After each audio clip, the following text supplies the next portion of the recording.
welcome back to Dev Game Club, a weekly podcast in which two veteran game developers look at games from the past to discuss their relevance and impact today. I'm Brett Duville, and I'm joined as always by my co-host, a man who has stolen the enchanted chalice and hidden it somewhere in the kingdom, Tim Longo. I had another... Originally, this would have been 251. You would have been able to introduce this, so you should give your own introduction. Oh, it would have been prime, yeah. If we hadn't missed that week recently, so right. I write it down? It would have been something about how dwarves are obviously vain. Oh. I don't know what I would have turned it into an intro, but when I read that entry, of course, the audience has no idea what we're talking about. But why don't you introduce? So we should talk why we're doing something a little different. Of course, this is our 5th year anniversary podcast, which is that's a big milestone. 5 years is a long time to do anything in this crazy world of ours. So it's really fun to have been doing this for that long. It happens to also be our 250th episode, which is also kind of weird. We must have missed 10 or 11 along the way.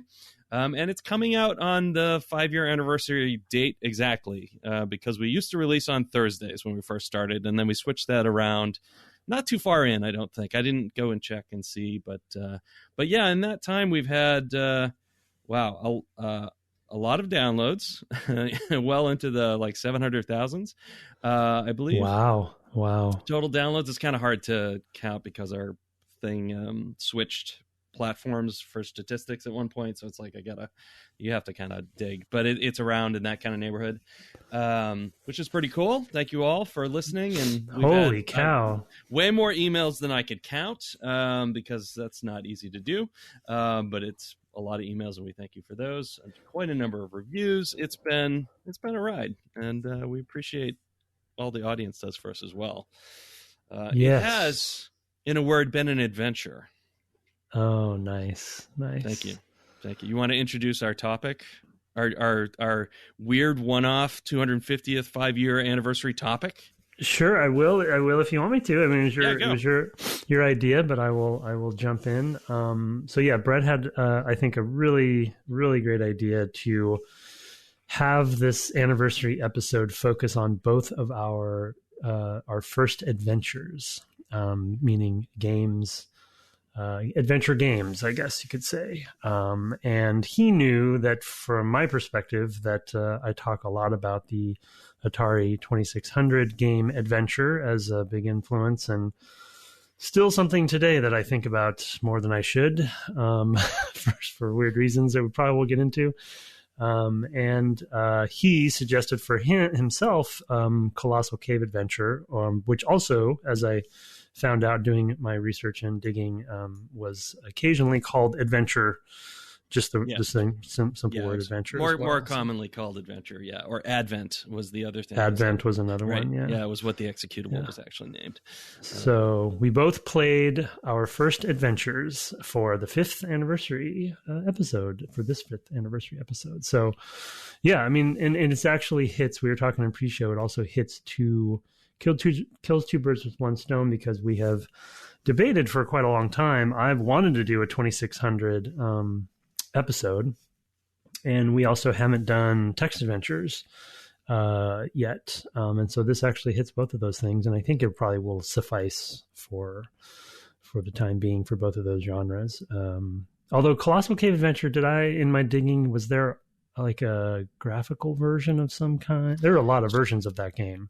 There have been a lot of so one of the reasons that there are a lot of versions of this game is that the way that games were shared back then was through the source code was available and freely modifiable. You'll note, and I'll put the link of the version we played in the show notes, but it was originally written by Will Crowther, and then later modified by Don Woods. He actually added a lot of the fantasy elements to it, so that. And it is an actual mapping of an actual cave, the Colossal Cave, and the Mammoth Park, which is kind of all over, I guess, Kentucky? Kentucky? Yeah, I was going to say Kentucky, yeah. And he actually, so even the grate that you go down, there was a great entrance that only certain cavers had the key to, and he was one of those cavers. He and I believe his wife had done a lot, especially his wife had done a lot of mapping of the cave system before. That's a cave system that has parts that are open to the public, although not that particular entrance, because you have to be a real spelunker to be able to do it. There are actually articles online. I encourage you to seek them out, which show you like this description and the actual room in the real cave system that it Holy reflects. God, I didn't know. I knew it was based on it. Yeah, no, the original, like, and it's funny because my view, like the orange, the room with the sort of orange stone waterfall, it's one of the first like early rooms. Yeah, that's like frozen in time or something. Exactly. Yeah, perfectly matches my mental vision of what that room would look like from a kid when I finally saw it. Like, I don't know, 35 years later or whatever it was. So it's super neat. Did you go to the caves? You're saying, or you mean no? They had pictures in this article. They had pictures of different. Yeah, rooms. I want to check that out then for sure. I didn't see that one. I didn't find that one. Yeah, it's really cool. I'll have to dig around for it, so I'll forward it on to you as well. But yeah, we thought we'd spend some time with these are not really our first video games necessarily. For Tim, I gather that would have been an arcade game. For me, it might have been. I think of the text-based games as my first games, but it wouldn't have even been this one. It would have been something like Hunt the Wumpus or the Star Trek game that they had. I probably would have gone for Star Trek, to be honest. But I played them. You played your first console game on a TV. I played my first sort of PC game on a terminal connected to a mainframe. So, and it was just a printer. It was not a screen. So it's pretty wild. Pretty it explains the age difference between the two of us, right? Yes, right. Yeah, it actually used stone tablets. It was really wild. It was very, very difficult. I mean, it's clay, and then they'd harden. But anyway.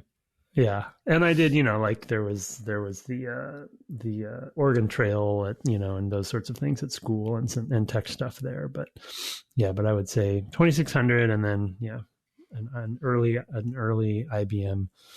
Yeah, for me, I might x86 kind of thing. I might have played some arcade games so we used to go to a beach in the summer, but I like figuring out when those things happen versus this would be extremely difficult to figure out, to dig up, as it were, at this point. But so it might have been something like Space Invaders, honestly, or Boot Hill, even one of those really old arcade games. But yeah, anyway. This is the weirdest story that I will probably ever share. There was a video rental store when those first began, when those first became a thing, right? Right. When they, kids, there were these things called videos. Yeah, videos. They were on magnetic tape. VCRs that read these big tapes that they're ridiculous. That probably you've seen in some sort of like satire, Halt and Catch Fire actually comes to mind because of the link for the game we played. But he also sold birds. So it was it was a video rental store, and I forget what it was called. It was like bird cage video or something.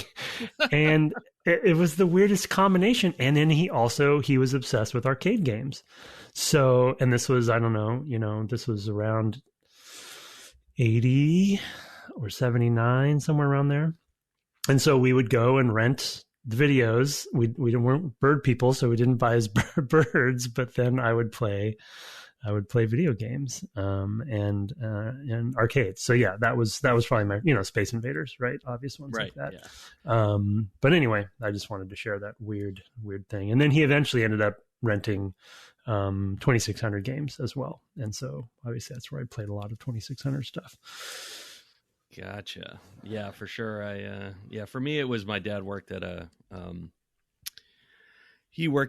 defense contractor, which is no longer the same defense now it's been merged. So many of them merged in the 90s into one big, I think it's Raytheon now, but Raytheon maybe even merged into something. You lose track after a while, but it was a small company that, it was very, it was kind of a family friendly company, and it was they were okay with, somebody taking a machine home to put foam, the phone into foam cups.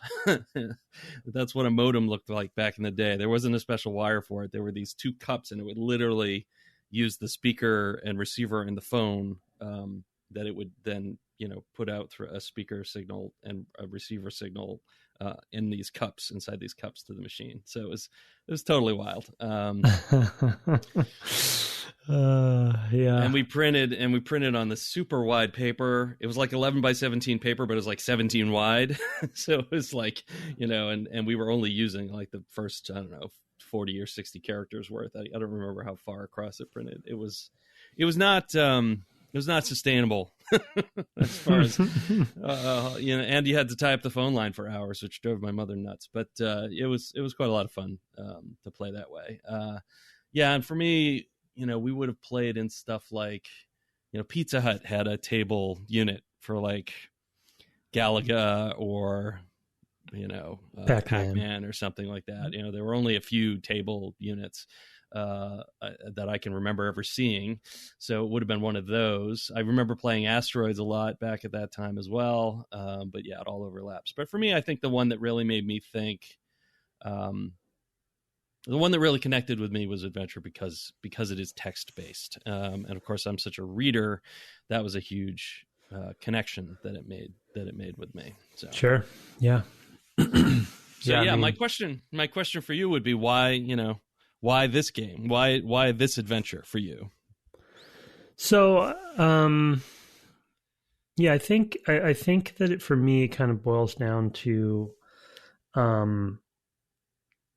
being the first. So, we just mentioned a few examples of the types of arcade and early games that were, before I started getting into graphical adventures, and me being much more of a visual person than a reader, as we've joked about on the podcast, and there's a big difference between the two of us.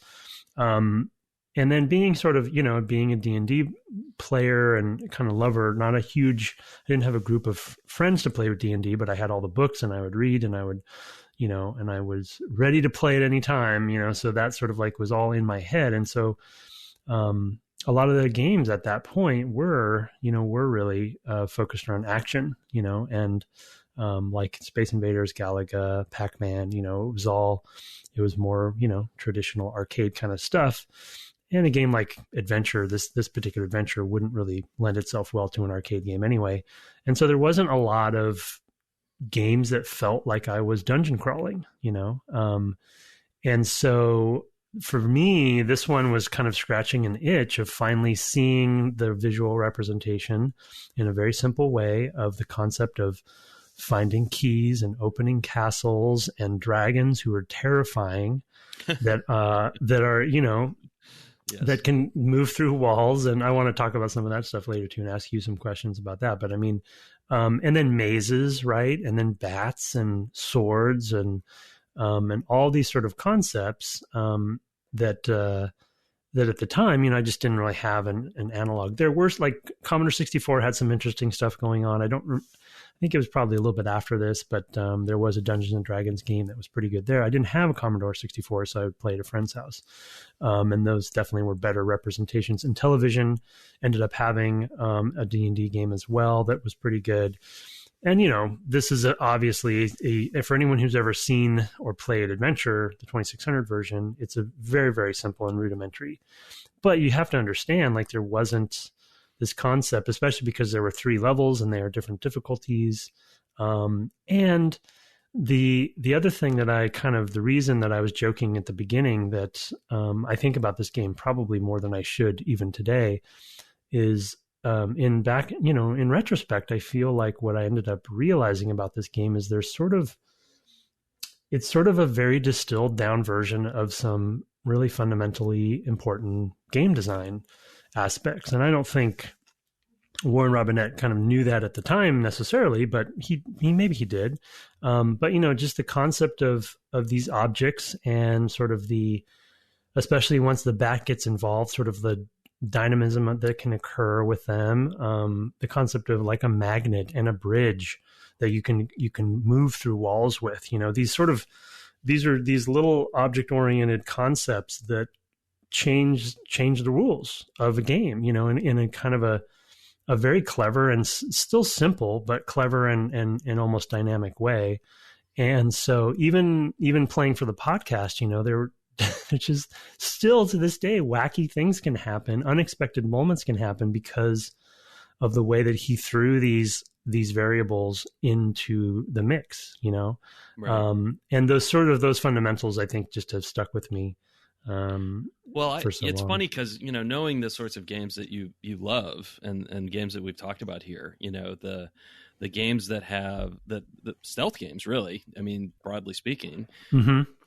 I see a lot of what you love about stealth games, the clockwork, and then the dynamism that comes out of the interactions that happen in surprising ways. Because one of the things that I had forgotten about Adventure, and I have played it before recently in the last 5 or 10 years, I wanted to go see the original Easter egg, so I looked up how to do it. Mm-hmm. And I played the game a little bit, and then I was like, okay, let me see it just so I can see it, and then I put it away and didn't think about it again. But playing it again for this, I did really reflect, like, oh, I totally see this. Like, I see for me, I was like, oh, okay. Like, I had forgotten, like, that you could pick up things and move a whole bunch of things from place to place. Like, the keys don't go away, and there's this weird interaction between the yellow key and the yellow dragon, and then, of course, you've got the swords. Like, I was pushing the yellow key around to, like, make every screen I had safe, but you can't have too many things on one map. Because there's some other interaction that was in the rules, like, that's not good, and I think it makes something stop working. I can't remember how it works, like the sword doesn't work or something like that. I don't remember exactly. Oh, I forgot about that. No, I didn't. Yeah, so there's some weird interaction where if you have too many things on one map, bad magic or something, I think they call it. Yeah, something bad happens. I mean, you can even relock castle doors if you take the key out. Yes. Out with you. It's like crazy, which is really funny. I was very surprised. Like, when I played it before, I really just had the goal of seeing the original Easter egg, and it was just to say it was a thing I had done, and I kind of fiddled with it and was like, okay, but I didn't really play enough to get a sense of it. But when I played more of it this time, and I didn't spend a lot of time on the additional difficulty levels or anything like that. I kind of just did the first thing pretty quickly, and then was like, well, let me just experiment and see, how it changes just a little bit. And I was like, okay, all right, I get it. There's not a lot here, but there is surprising dynamism, as you point out. And that made me think, like, oh, this is a Tim game. Like, it totally makes sense. Well, then, yeah, and I guess to recharacterize the other levels, they're not difficulty as much as they are sort of just another level, right? Another logic path, and so basically creates puzzles, right? Order of operations, right? Well, puzzles, but there are slightly more complicated rules for the behaviors, I think, of the dragons on different levels. There's more you get all the dragons, and then they're more aggressive and things, but but just sort of the logic of where the keys are and stuff, so I think that, in a way, another part of what I'm talking about is almost like, of course, at the time, I had obviously no idea that I was going to be a game developer and that I would even be a level designer. But there's, early concepts of level design logic and stuff happening here.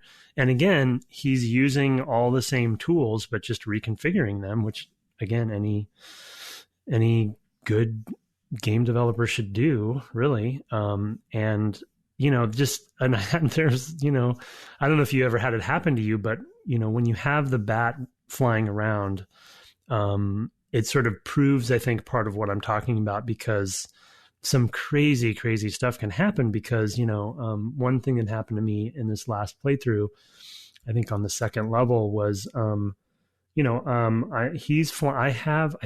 had him. Yeah, I had him. I was holding the bat. The bat had the sword. I was moving through the world, and the green dragon, I forget his name. He has a name. The green dragon comes rushing up. Yeah, it's like Grulio or Grundle or something like that. Right. Yeah. And then just through the way that everything interacts with each other, I let go of the bat at the right time. I didn't really fully plan this, but I knew that it could happen. So I just got lucky. I let go of the bat at the right time. He flew with the sword and killed the dragon, but in the process swapped the two and took the dead dragon away and left the sword. And so I was like, and then also you can be eaten by a dragon, and then have the bat come around and pick you up and then fly you through the whole world. You know what I mean? And you can just watch it. You're just in the stomach of the dragon and just watch him carrying you, in this live dragon, in the belly of this live dragon through the maps. So it's just, I don't know. It just still boggles my mind. And then the Easter egg's a whole nother level. So, but anyway, to your original question, I think that's some of why it's stuck with me, because it's sort of for me, it's kind of the original, because I'm a visual person, it's kind of the original dungeon crawl for me in a very object oriented way. Yeah. Yeah. It is in fact Grundle, the green dragon. Okay. Rindle, the red dragon, and Yorkie, the yellow dragon. Yorkie. Okay. Sure. That's why. Yeah. Okay. That's fine. Makes total sense. Of course. Uh-huh. So what about you? So what, I mean, you kind of gave us a hint, because of the text, context for this presentation, but how did you come upon it to begin with? My dad knew that these games were on the machine, like on the main. Okay. So he brought it home knowing that he would be we would be playing games together. So that's actually a big part of it too. Is that, it was 3 or 4 hours, playing games with my dad on a Saturday morning, which was not something that we often did. Like, I was good at a lot of games pretty early, and he didn't often want to play them. I was good at chess, for example, and he was not good at chess. I was good enough at checkers that wasn't very entertaining either. So there weren't, and the sorts of games we have today that have a lot more, board games that have a lot more depth, were not a thing. Like, and I wasn't really interested in, Life and Payday or whatever, those sorts of things, Monopoly, whatever. Those games they don't have really a lot to them. And I already knew that by the time I was, 8 or 9 or whatever, when we were playing this. But this was a whole new world, right? And, it wasn't long after this, it would have been around this time that I also started programming, although it would have been after, for sure. But that was a large part of what then attracted me to programming, was seeing like, oh, this is how you make those things happen. Yeah. I can't. And I feel like maybe there's probably a second one, but I definitely played Zork. I'm not even sure I quote unquote completed it back in the day. I know I played a second one, but I can't remember. I think it was a sci-fi one. Planetfall? Yeah. Probably. Yeah, it probably Floyd. Is Planetfall. Yep. Floyd, the robot janitor. Yep. Or Floyd. Right. Right. He gave vague memories of that, but this one I hadn't played. And I feel like for somebody who, obviously like yourself, reading fiction and reading fantasy, and then I had a revelatory moment just myself, the first time you go through the grate, yep. And you're like, oh no, what's happening? And you find, you have this moment of, wait, I have a bird cage and there's a bird. Yeah. Wait, can I put the bird in the bird cage? And then, there's obviously challenges with order of operation of puzzles and stuff, because you haven't met the snake yet. But I can only imagine, like, playing this for the first time, and to your point about sort of the programming inspiration for you of like, how is this working? You can drop an item on the ground and then come back to the room and it's still there in the description, and it's amazing. It's just freaking. And you have a limited inventory, and like, so you have, there are cases where it's like you can't carry too much stuff, and then you've got the magic wand that takes you from place to place, and fast travel, the early version of fast travel, the first fast travel, first inventory system, first fast travel, first puzzle in a game, probably. Well, I don't know. Hunt the Wumpus is kind of itself a puzzle, but Yeah. But, yeah. I felt it has all the things that I really grooved to at the time, for sure. And the sense of exploration and the fantasy elements help as well. Of course, I did play Zork. I played a number of text adventures back then as well. There were several Zorks. There was the Enchanter series, or I think 2 or 3 of those. Deadline, which was extremely difficult. Never beat that on my own recognizance. I did have a walkthrough at one point that I went and played it through. Witness. I think those are all the ones I might have played at the time that were text adventures. Wait, there's one called Witness? Yeah, there was one called Witness. It's the same thing as Deadline, where you're there and at a murder scene. And I didn't play a lot of that one, but I did play it. And then, I don't think there were any others I played. I played some others subsequently. I played Ballyhoo, which is set at a carnival, and The Lurking Horror, and Hitchhiker's Guide, which is impossible. That's the first time I think they ever put a hint system in a game, because it was so difficult, impossibly difficult. A real hint system, you can play the whole game and just ask for help constantly, but I think you run out of turns if you do that, so you have to get to certain points and save, and then getting the translator thing in your ear is insane. Even getting out of the house, I remember just getting out of the house at the beginning of that game is you have to remember, he's got aspirin in his pocket. It's all the things that happen in the book, but you have to do them in the right order, or else you're killed by a bulldozer. So that's pretty fun. I mean, and Zork is pretty similar, in a lot of ways to Adventure. Well. Right. Yeah. It has a similar feel to that sort of sense of discovery, I think, and one thing that has obviously came to mind when I was playing, that relates to some of our past series, in particular, King's Quest and Space Quest. Right. Yeah. And you can just see. I'm sure we talked about it in some way. Well, yeah, those being parser-based games, especially. Yeah, I mean, it's very similar. It's sort of like extending the metaphor, but what if you could also see some of it, right? And have a little bit more action, a little bit more direct control, and literally see all of it. But for me, that was a step back, graphics wise.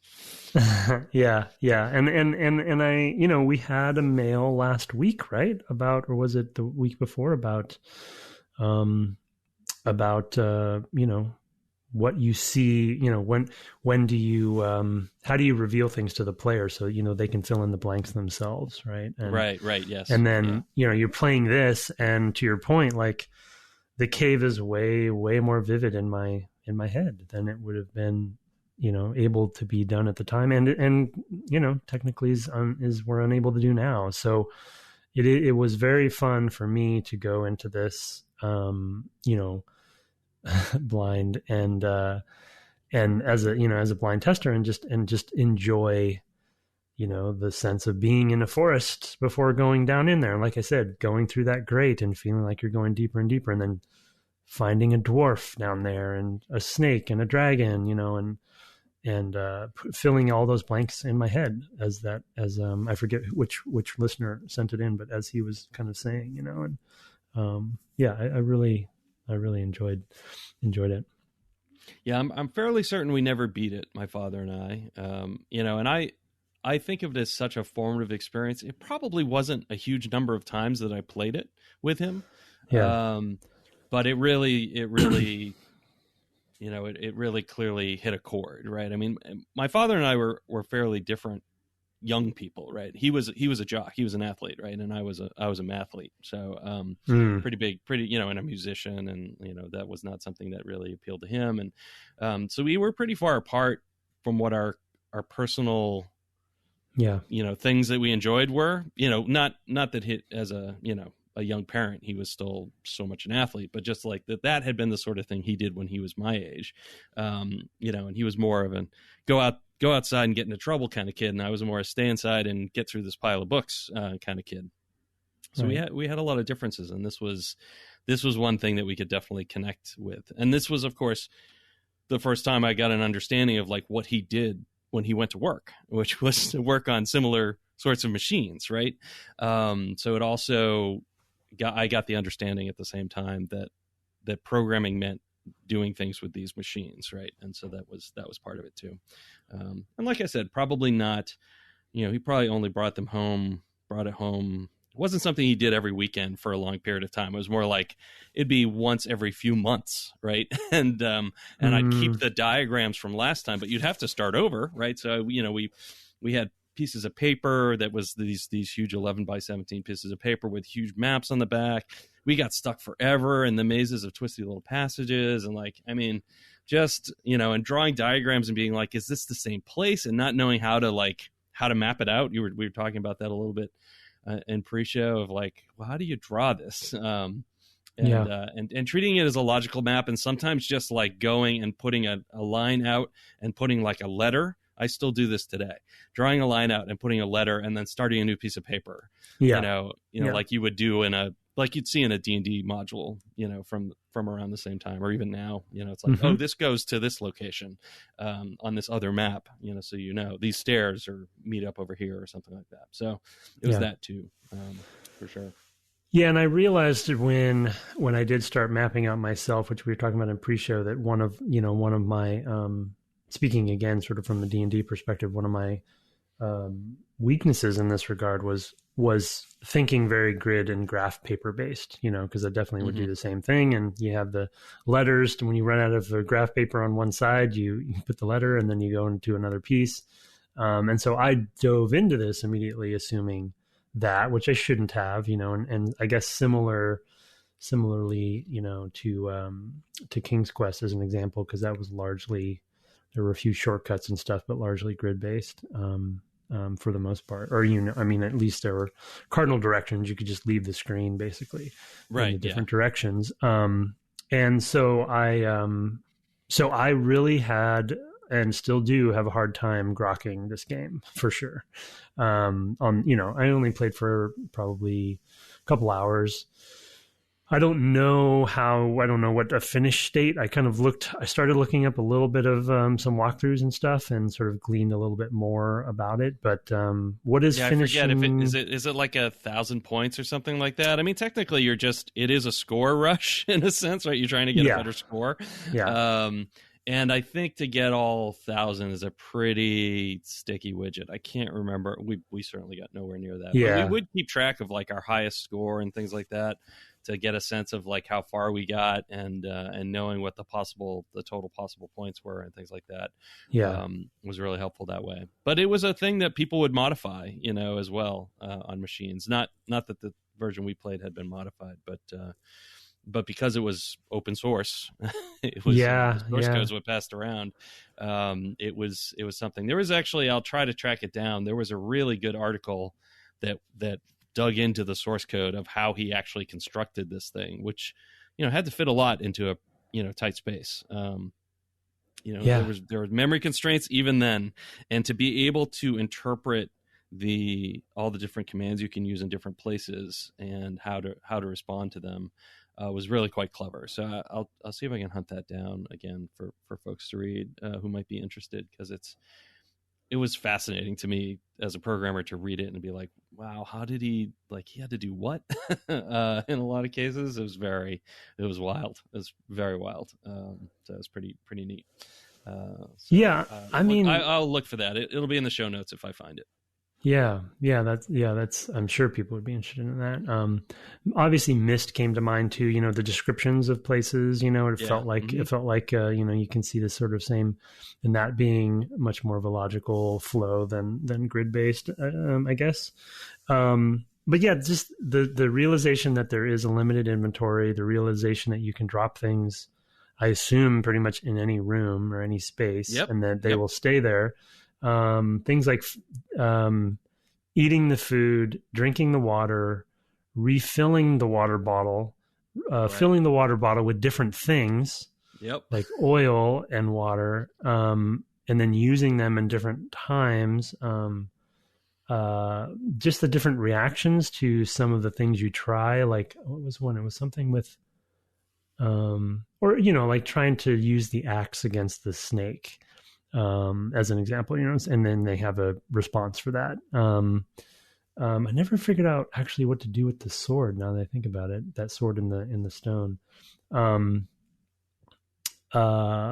Getting to the dragon, and then realizing I don't have the sword. I think I assumed the sword was the solution there, but then it asks you a question, sort of like for the first time, or one of the first times, and I'm like, well, what if I say yes? And then and then you wrestle the dragon with your bare hands, and then it kind of has a special, message. You want to kill it with your bare hands? Yeah. Yes. Yeah. Sorry. Yeah. Doesn't work out so well for you. So it's just like, just all the different, and then I think where I stopped eventually. So one, just to share some of my experiences, like I spent a long time and actually ate up a lot of time in the twisting mazes. And I looked that up afterwards and kind of still don't quite grok how those are possibly, you could get out of those. But then I kind of started over and then I think what I ended up doing, I got up the beanstalk at some point, and I guess the dwarves, or a dwarf, just kind of hounds you if you don't do something about him. Maybe you can explain that to me. But eventually I was up there in the up top of the beanstalk, around where the egg is, and he killed me. The dwarf, yeah. I think you can kill the dwarf, and that's how you're supposed to deal with him. Yeah, I did kill him, but he comes back, I think. And I don't remember. I don't remember that part. But anyway, it's just, so I ended up dying, and then I guess you can, at least in this version, they allow you to be resurrected, but then you start back at I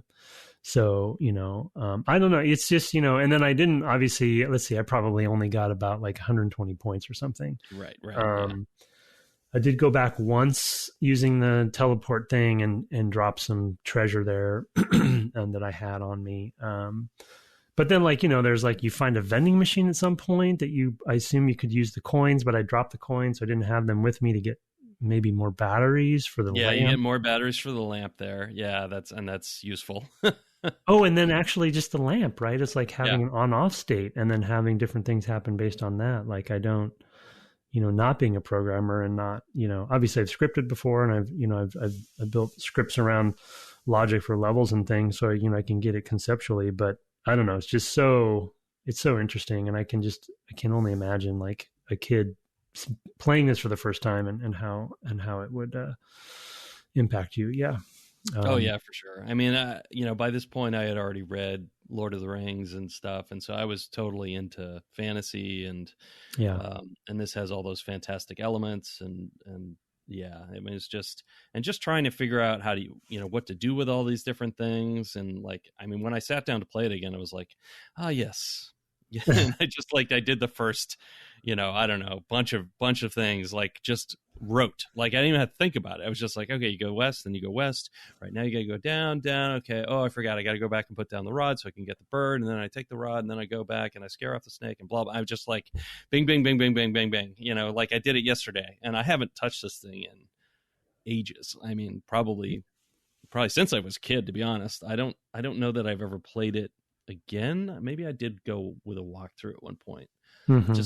just to see the end. Oh yeah, I was reading a book. There's a book by his name will come to me, Richard Powers, which is called Plowing the Dark, and it's a weird sort of story. I won't go into that too much, but one half of the story involves this graduate student, a young woman who's doing early.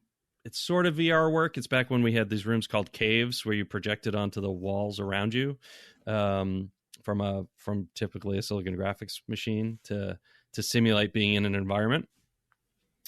And they're all on the network one night in sort of a chat room, and people start throwing out the descriptions from Adventure as if they're playing. But they're all each other's parser, and it's sort of like Twitch plays Pokemon or something, where they're all issuing commands all at the same time, and they've all played it.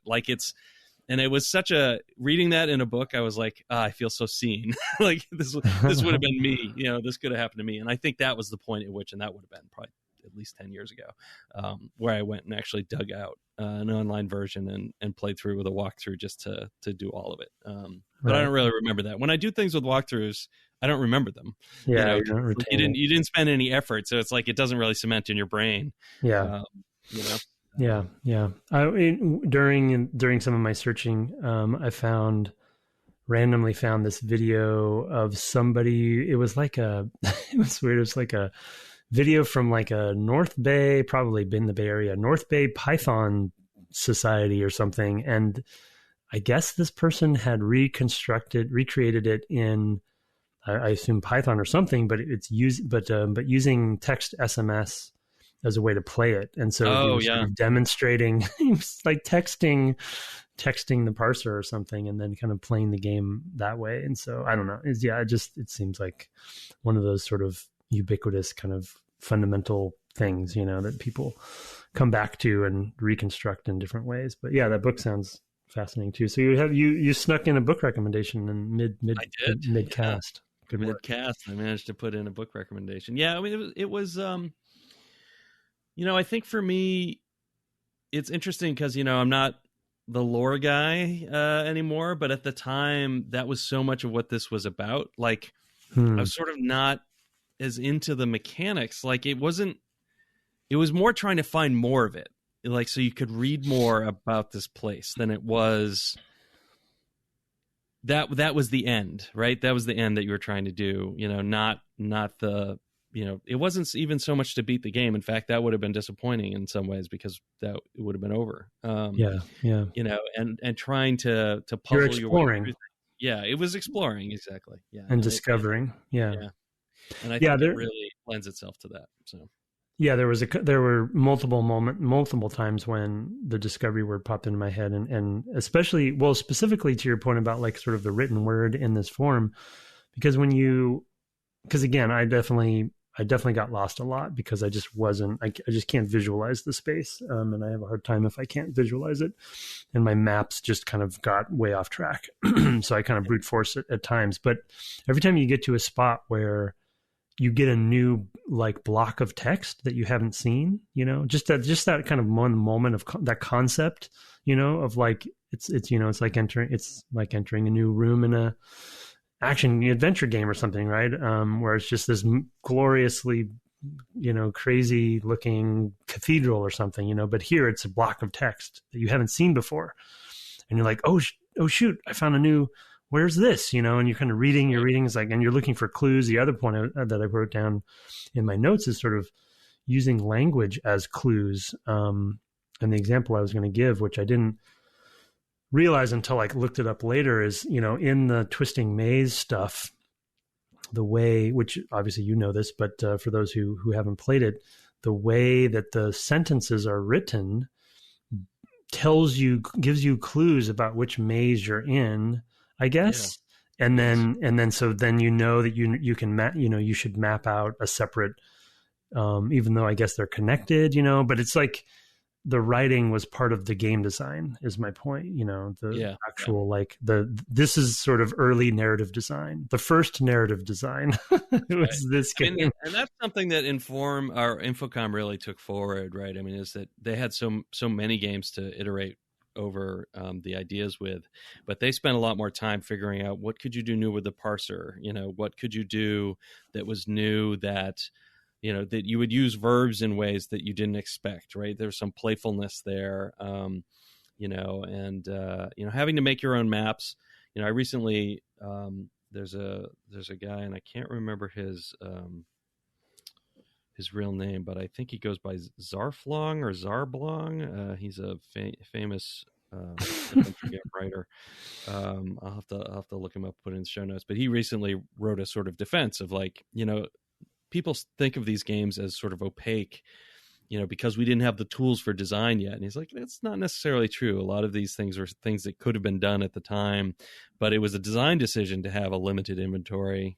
It was a design decision to make you map, to make you actually draw out your own logical sort of thing, instead of telling you this room is to the east that you just came from, or this room is to the west that you already know about, or something like that.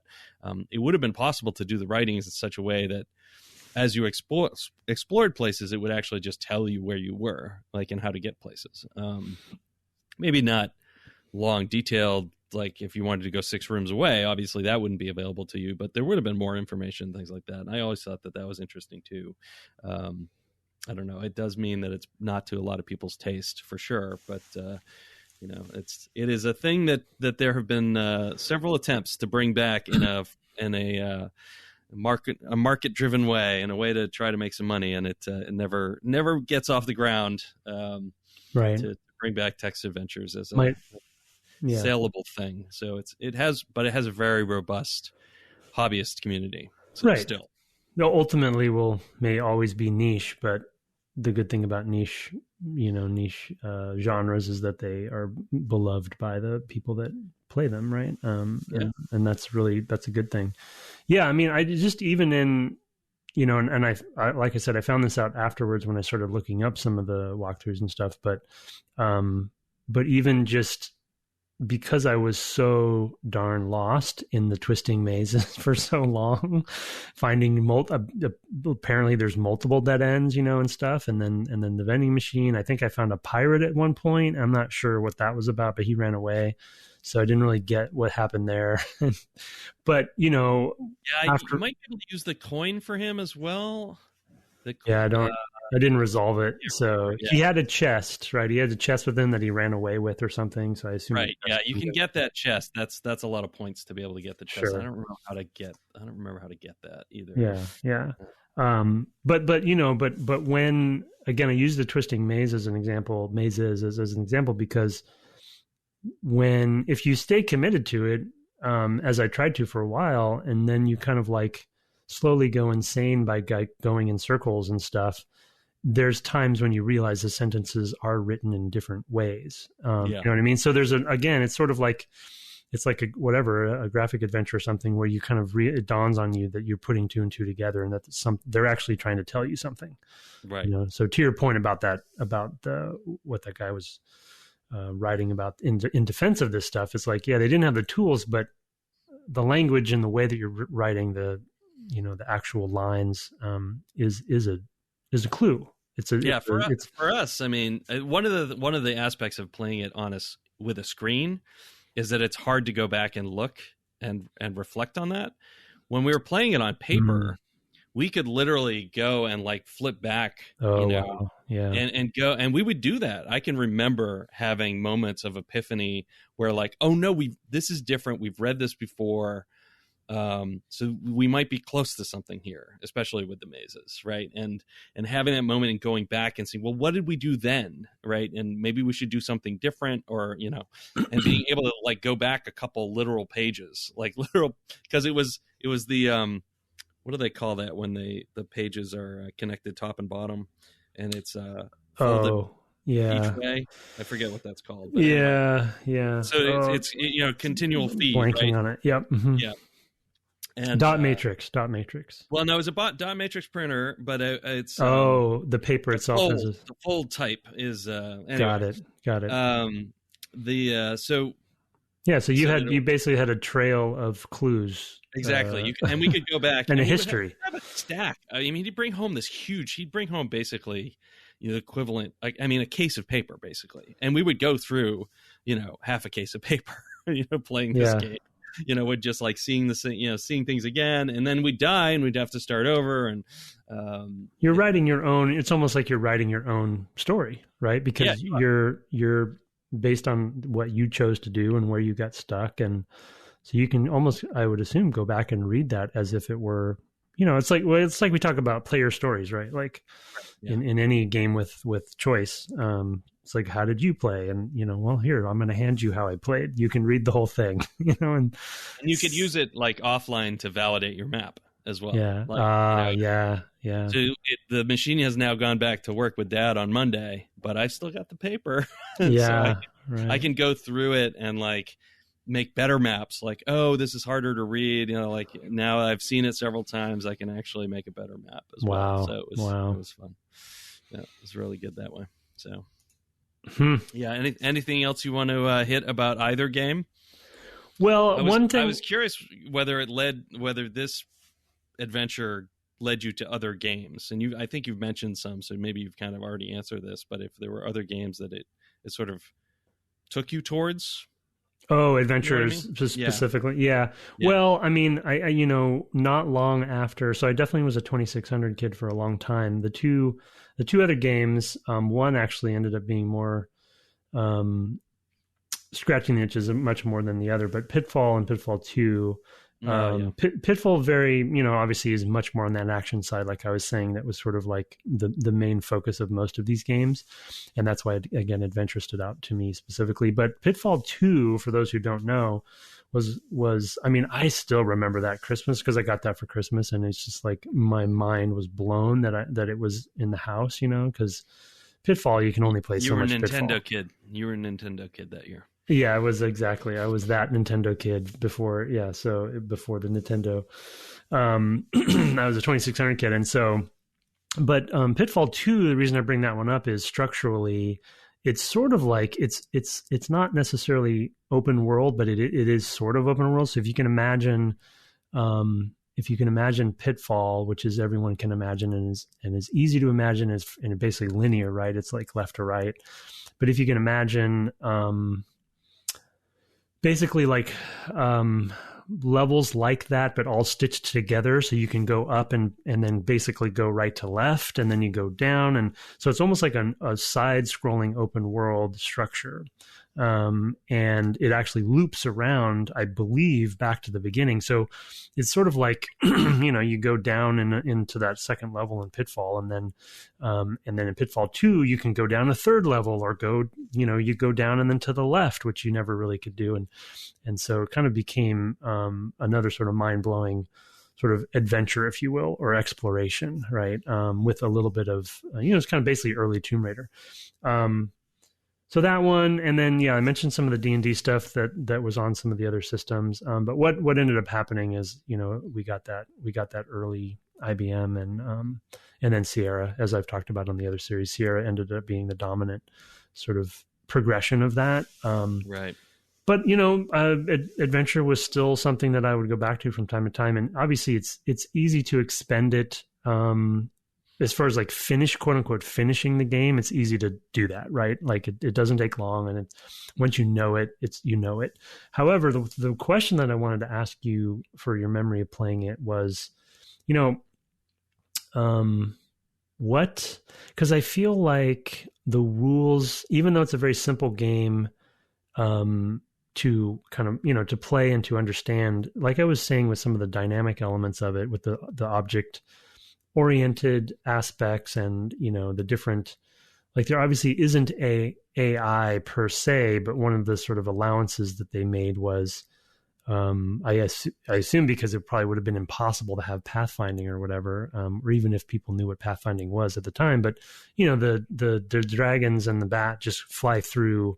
They ignore the geometry, essentially, right? So right, yeah. So it makes them terrifying because you can get, you have to. I sort of think of them as flying overhead, right? That these are like open courtyards and mazes, and that you're kind of outside most of the time.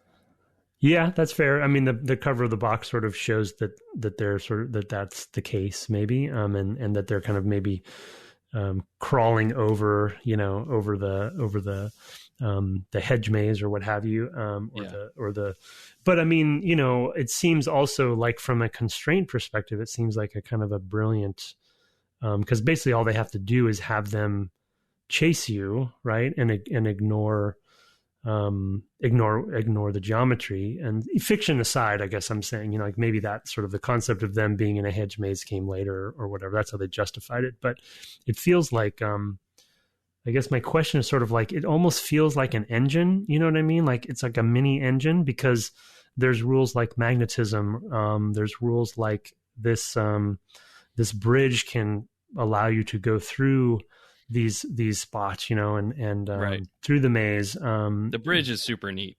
that was the one concept that I was like, the magnetism's pretty cool too. Because I walked onto the map where the magnet was, and the I dropped the key because I wanted to go back for the sword, maybe I can't remember, and it just like started floating away. I was like, whoa. That was cool. And it solves a problem, right? At the same time, like it solves a design problem that he has, is that he's got creatures that fly through these walls, right? So what if they pick up a key? You're done, right? You're stuck. If they drop it in the wall. So we have to have a solution for that, which I also thought was sort of neat, how that you can sort of see the evolution of the design, for things like that. Similarly, I guess the bridge is super weird. It's like if you step off of it, you can get in. You can get in. Die basically. Yeah, you can get in between worlds, right? So you can get kind of in behind the geometry. The early days of getting behind geometry, behind collision, which I think we should segue to the Easter egg as well, to just kind of talk about that for a minute. But for those who don't know, yeah, I mean, it just, I guess it still kind of boggles my mind. I don't, obviously, would this have been an assembly? Like what would he have been using? Oh yeah. Yeah. It's all assembly. Yeah. So as opposed to, say, I guess my point is like with Pitfall or some of the more action oriented, where you can see, I guess, the patterns, do you know what I mean? And how they would kind of make the basics. And in fact, most of the games on 2600 were like that, but this felt like more like a world with rules, right? That you were impacting. Yeah. And I hesitate to say, obviously not real physics, but it felt like physics were happening, right? And it felt like there's these tools like the bridge or like the magnet that caused other properties to happen upon it. And then there's even like little strategies, like, when you are being chased by a dragon, don't get stuck against a wall to the west, to the left, because they can trap you, right? And then chomp you that way. And just little things like that kind of, I'm sure they were kind of emergent in the way that they came out. But just putting all those pieces together, and then the logic of the keys, and then things like you can relock castles. I think there's even some strategies about that. I feel like maybe the bat doesn't, anyway, it doesn't matter. Yeah, and then the bad magic thing, I don't know. It just sort of, as far as assembly goes, I assume that is kind of, it's a bit of a feat to put this sort of thing together. Oh, sure. All of those games are feats. I mean, for people who are curious, who are interested in the programming, there's a great book about programming the Atari 2600 called Racing the Beam, by search for Racing the Beam. I think it might be by Nick Montfort, but I normally think of him as an interactive fiction guy, so I'm not sure if that book is by Nick or not. But anyway, it talks about literally when you're programming the Atari 2600, you are staying ahead of the scanline beam in your TV. That's so crazy. Yeah. Because it didn't have anything. It was such a limited machine. It's ridiculous. And like, you're literally trying to keep ahead of how quickly that beam scans ahead and like how many instructions you can fit in that time. So worth taking a look at that book for those who are curious about extremely constrained programming. Well, and and I think think that's awesome. I didn't know about that too. Maybe I should, even not being a programmer, maybe it'd be good for me to look at that. But I mentioned that sort of weird trick shot that happened with with the bat, earlier, where the bat carrying these rules are clashing, right? The bat carrying the sword ended up killing the dragon, and then the carcass of the dragon was carried away by the bat, leaving me the sword. And it felt like a trick shot, even though I didn't completely plan it. Like, it is possible to, you can see people kind of figure out some of this stuff and do wacky stuff in this game. And another example of this kind of concept, I guess, long story short, for me, it feels like a living world in an early phase when I didn't understand that it was possible to have a living world. And another example of that is, which happened to me a couple of times while doing this, because I was writing notes or whatever. If you just, the other thing that you may not, I don't know if you fooled with, but if you in the emulator that we played, if you hit reset, and this was the case in the regular version as well, it resets the world, puts you back at the gold castle, yellow castle. Everything respawns, but all the objects are in the same place they were when you died. So, right, yes. So it's sort of like a save state, I guess. I don't know how they do that, but so it's, so things are still there. So you still can get yourself into hot water sometimes. So you might have to fully restart. But if you reset, you can do that at any time, and you'll start back there, but of course the enemies are. So anyway, I did that a few times. But if you just stop anywhere in the world and just, like I said, writing notes, eventually a dragon will find you and eat you, and you don't have to do anything. You just do the soak test. Just sit there. Yeah. But I know that's such a simple, dumb example, but in a way it still blows my mind, because somehow these dragons are wandering around and searching for you. The bat could have taken the dragon from one place to another, and then if they're somehow close enough, they'll kind of meander and then find you. And so it's like, it's kind of like that world is just going on with or without you, Yeah. It's a light simulation.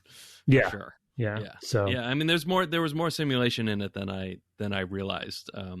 Because like I said, I'd really only done it enough to see the Easter egg before, which we should mention. And I honestly, like I said, when I use a walkthrough, I don't remember what I did, so I can't tell you how to do this. So it's easy enough to find.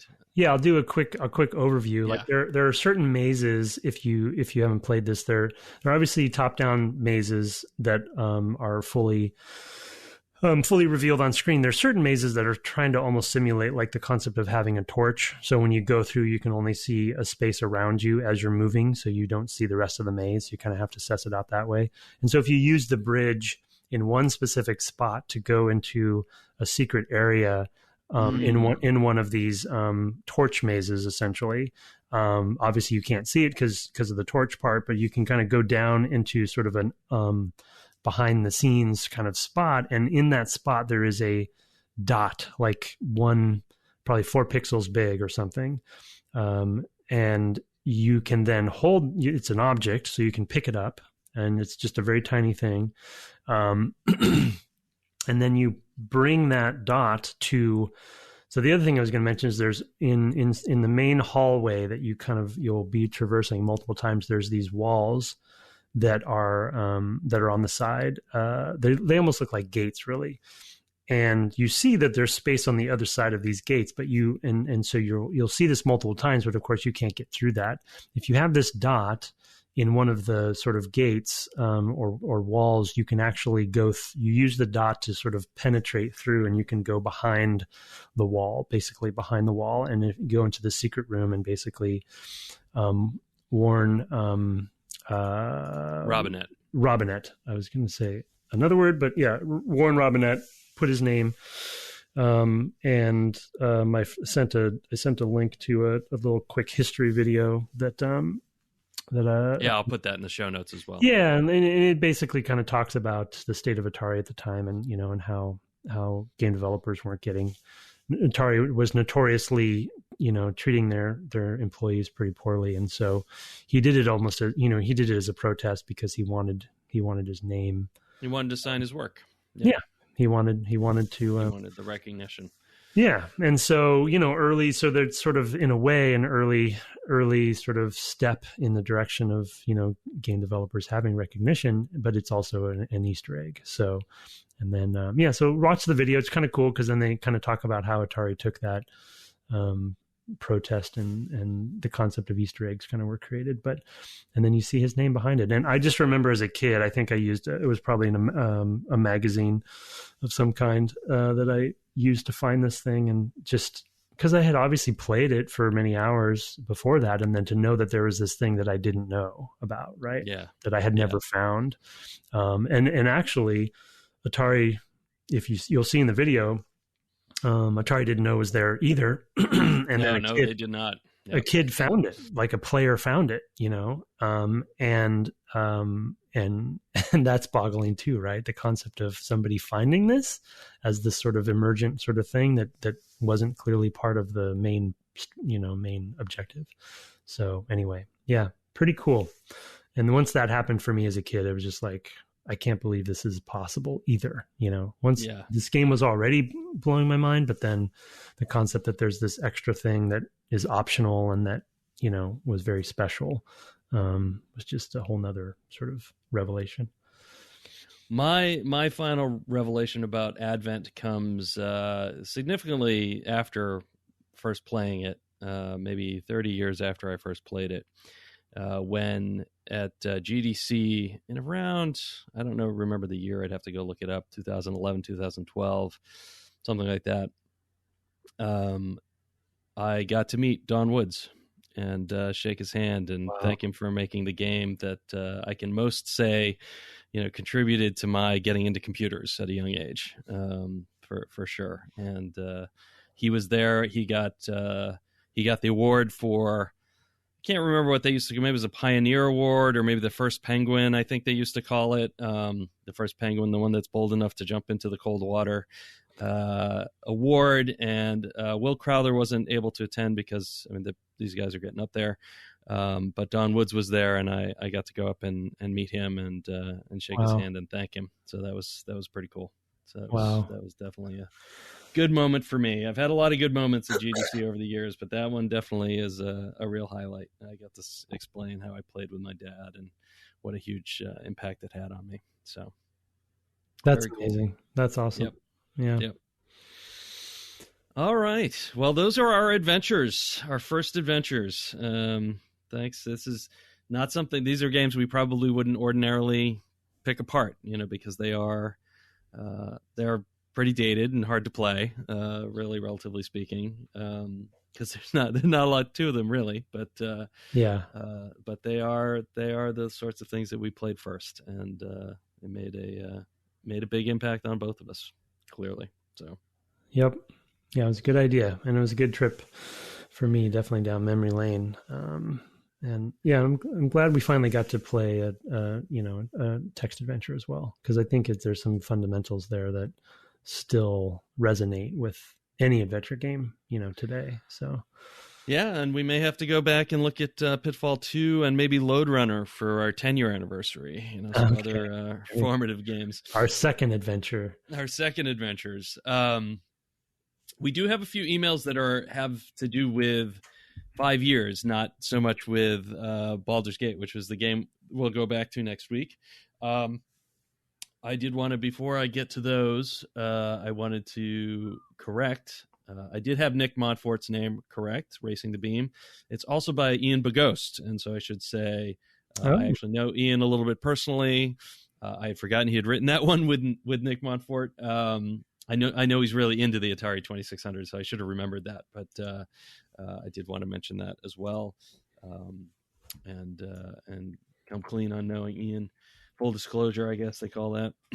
But I wasn't recommending it because of Ian having written it, since I forgot he had. So anyway, we have, I believe, 3 emails that have to do with our anniversary this week.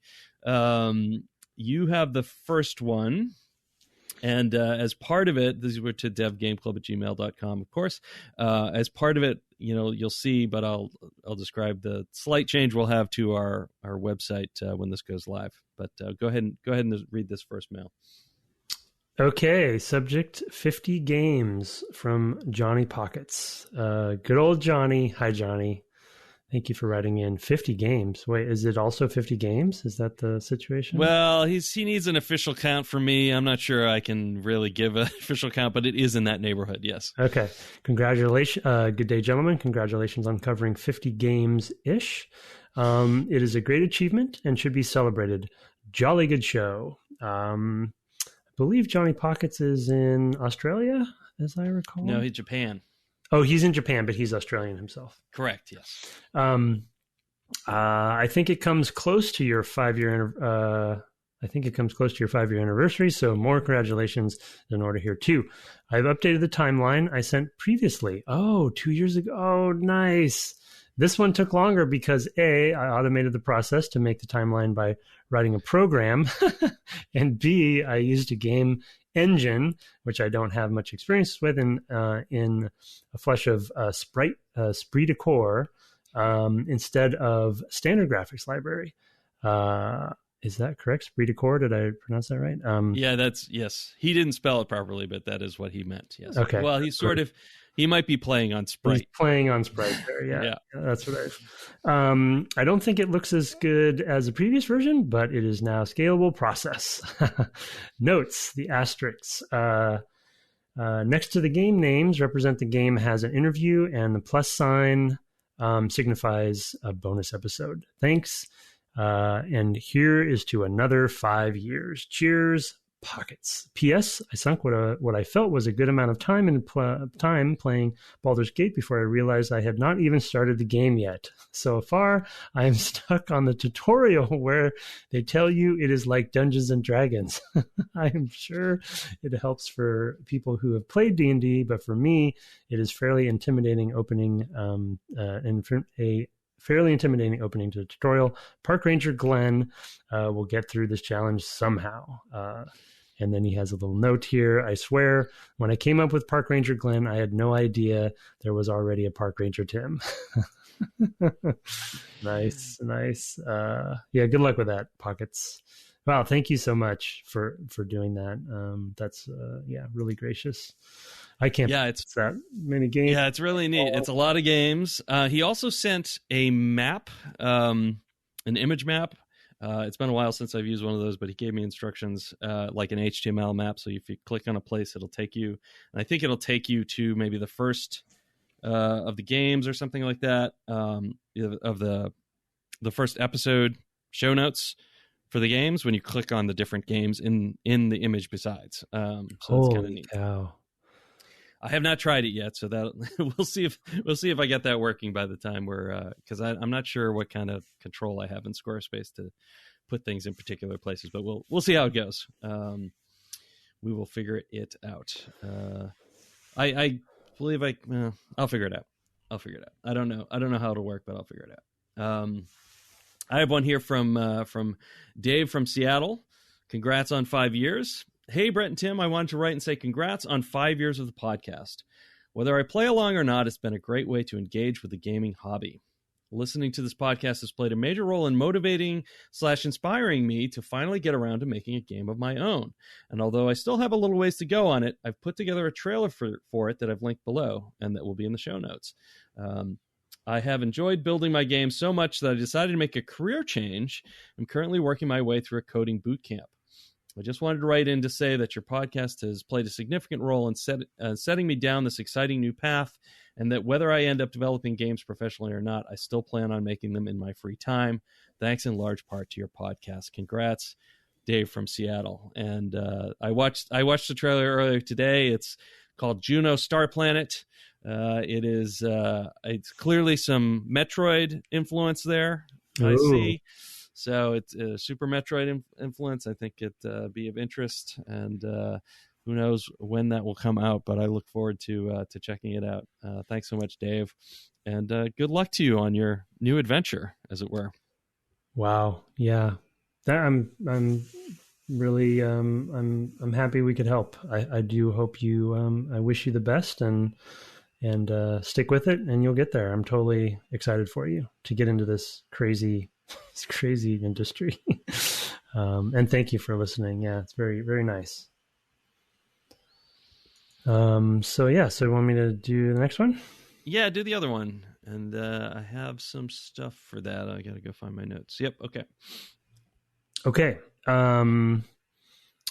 Yeah, and hopefully, actually, I was going to say too, hopefully post all this COVID nonsense, maybe seeing that you're local, Dave, maybe we can meet up sometime if you're in Seattle.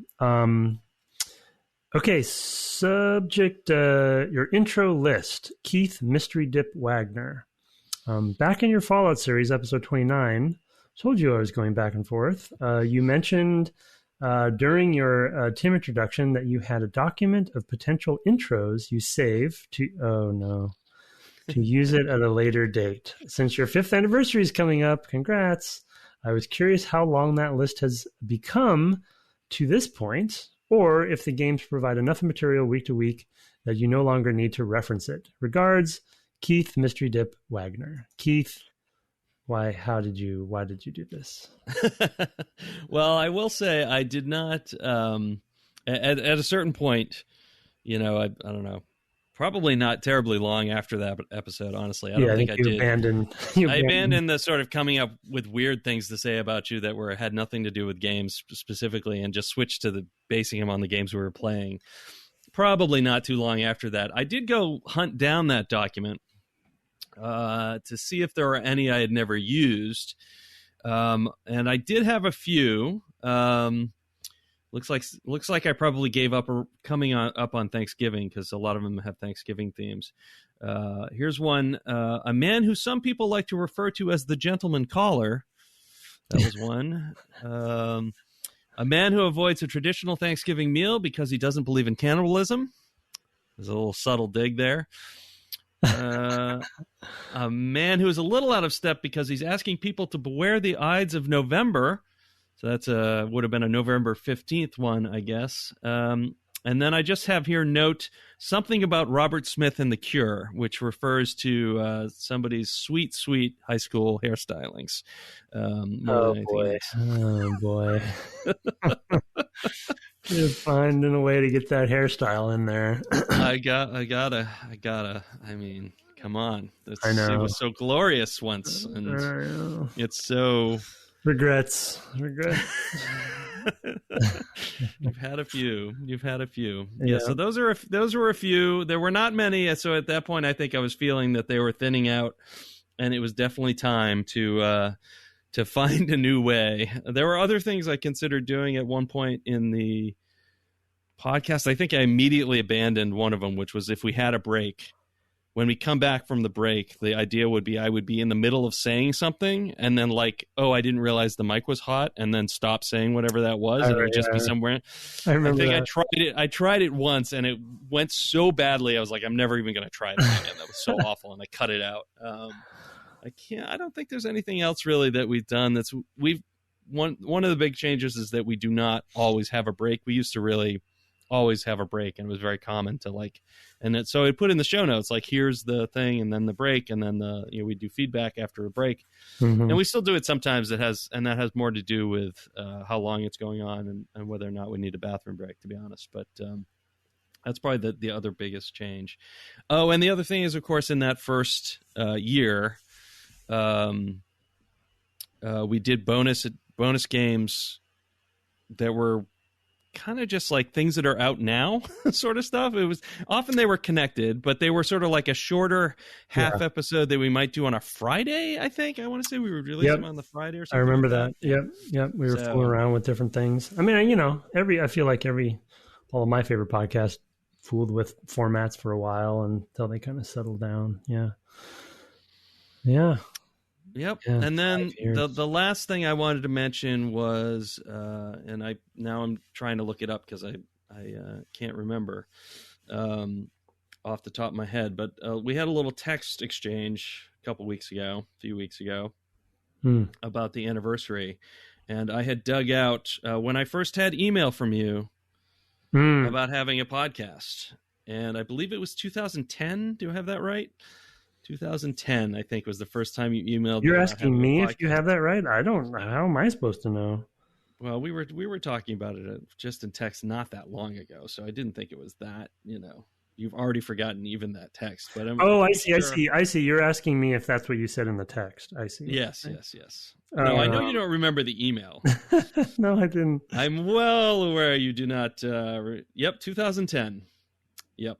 You didn't have the name, but it was exactly the idea for this podcast in 2010.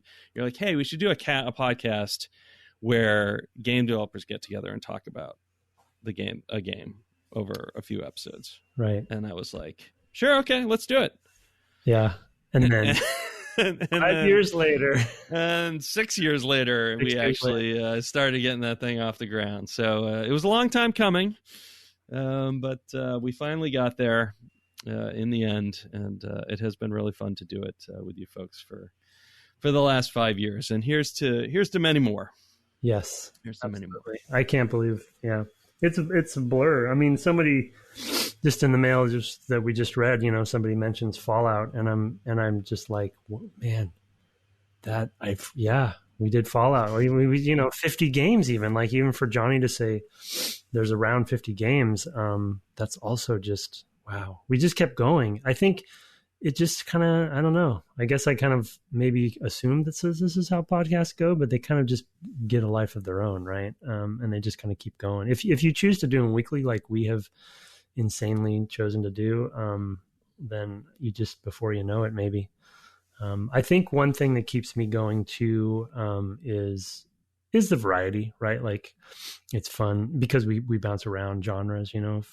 I think that keeps it interesting, and so that's good. And like I've said before, I think just not that we plan to do many reflections on 5 years, but you know, here we are. The other thing that keeps me going is I still learn things from playing the games, from talking about them with you, from learning things from you, you know, just revelations that, you know, and I by no means am saying that I'm, you know, an expert, but you know, I had learned a lot in my job, but playing for the podcast, I just still, I mean, Colossal Cave Adventure, I'm learning things just in that, you know, like narrative design, right? Like in a sentence, how critical it can be if you write that sentence slightly differently than another way, and how that can give a good clue versus a bad clue, you know? So it's like, man, yeah, it's just wacky. So thank you for, and to you, Brett, thank you for doing all of the work for this, because having now producing some stuff for my wife, I definitely know how much work it is, and you go even well beyond what I do there. So thank you. It's fun to do. It's not a problem to do it. It's just time, so it's fine. And I have fewer constraints on my time, and certainly have generally over the last 5 years. So it's been a little easier for me. But someday that's going to come due, my friend. Someday. Yeah. Someday it'll be like, yeah, can't do this. Trying to ship a thing. It's you for 6 months. Yeah. So someday. Well, I'm practiced up, which is good. Yep. Which is good. You are. Yeah. You are. All right. Well, that is our show. We will return next week to finish off Baldur's Gate, which would be great. I'm looking forward to playing more of that. You can find me actually playing that on Twitch at twitch.tv/Brett Douville. You can also find my co-host on Twitch. You're going to actually depart and head to that pretty soon. This is going to come out after this week's. This is going to be this weird thing we say every week. But where can people find you streaming on Twitch? At Tim Longo Jr. with the JR at the end, just like my Twitter account. And so I've shifted schedule, which I think I mentioned last episode, to Monday evenings and Tuesday evenings, 6 p.m. Pacific. So I'm just about, I think I have 2 more missions, 2 and some change more missions for Hitman 2. So I'm excited to get into Hitman 3. That's if you are interested in seeing some Hitman tomfoolery, which that game definitely gets up to it, then stop on by. Thanks for everyone who has been coming. It's been a delight. Yeah, it's been fun for me to be playing Baldur's Gate on the stream because I've been doing all this sort of side stuff. I actually discovered that some of the stuff I've been playing is Tales from the Sword Coast expansion. I'm like, I never saw this before. Like, how did I miss this? And then went and looked it up and was like, oh, this was in the expansion. Well, there you go. I never played that. So that's why. And there's some cool things in that, actually. So that's been kind of fun. So reviews and email. We love all our reviews. Generally, we get those through the Apple Podcast infrastructure. But, if you use something else and it allows you to review, reviews are really the only way we get around, word of mouth and that sort of thing as well. Tell a friend if you've already given a review. Thanks so much. And, of course, our email at devgameclub@gmail.com. We're on the web at devgameclub.com and, of course, on Twitter at devgameclub, where he's already mentioned it, but he can also be found at... That's Tim Longo Jr. with a JR at the end. Our intro and outro music was written and performed by Kirk Hamilton, though I'm very tempted to run the old one for this episode. That's a good idea. I'd support that. Maybe I'll start with it. And commissioned by friend of the cast, Aaron Evers. And, of course, our new logo is by Mark Garcia. Thanks so much for 5 years, and good night. Good night.